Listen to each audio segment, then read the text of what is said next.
सुप्रभात प्यारे बच्चों, कैसे आज आप सभी। आशा करती हूँ कि आप लोग बिल्कुल ठीक होंगे। तो बच्चों, आज हम अपनी पुस्तक रोली का एक नया पाठ पढ़ने जा रहे हैं जिसका नाम है चींटी और हाथी। पाठ 5, पृष्ठ संख्या 40।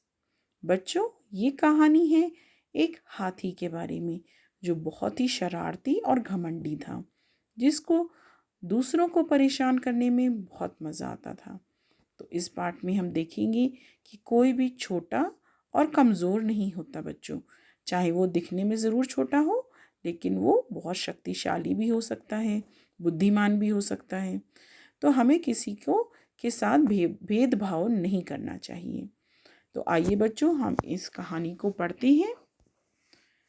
हमें कभी किसी को छोटा और कमज़ोर नहीं समझना चाहिए, क्योंकि मौका मिलने पर कमज़ोर भी शक्तिशाली पर भारी पड़ सकता है। रानी चींटी ने हाथी को कैसे सबक सिखाया, कहानी में पढ़ो। किसी जंगल में एक रानी चींटी रहती थी। वह सुबह भोजन की तलाश में निकल जाती थी। अन्य चींटियां भी उसके पीछे पीछे चल देती थीं। उसी जंगल में एक हाथी रहता था। वह बहुत शरारती था।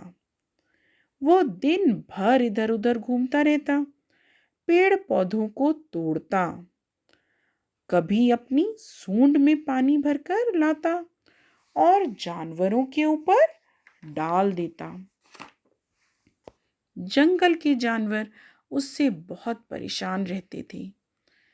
चींटियों का तो वो सबसे बड़ा दुश्मन था।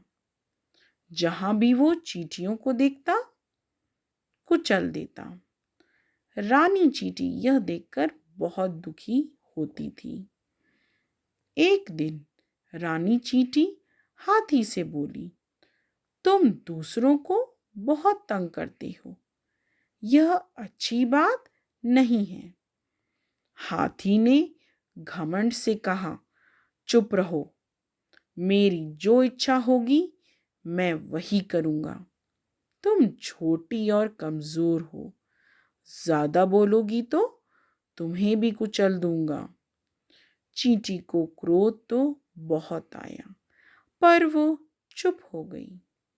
उसने हाथी को मज़ा चखाने की सोची। वह घास में जाकर पत्तियों के नीचे छिप गई। तो बच्चों, ये हमने आधी कहानी पढ़ी है अभी, और बाकी की कहानी हम कल पढ़ेंगे बच्चों। तो इस पाठ को आप अपने अभिभावकों के साथ अवश्य पढ़िएगा। धन्यवाद बच्चों।